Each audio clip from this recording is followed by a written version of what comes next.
You are looking at Julian's pronunciation guide, where we look at how to pronounce better some of the most mispronounced words in the world, like this other curious word. But how do you say what you're looking for today?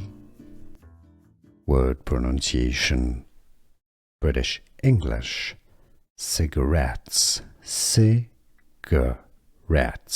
The American English pronunciation sometimes often skips the second g syllable and said cigarettes.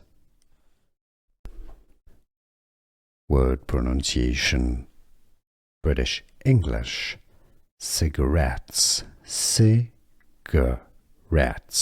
The American English pronunciation sometimes often skips the second g syllable and said cigarettes.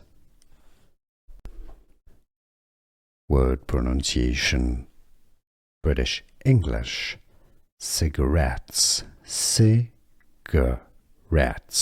The American English pronunciation sometimes often skips the second g syllable and said cigarettes. Here are more videos on how to pronounce more confusing words and names too many mispronounced. Like this video if you found it useful. I appreciate your support. I'll see you soon and thanks for watching.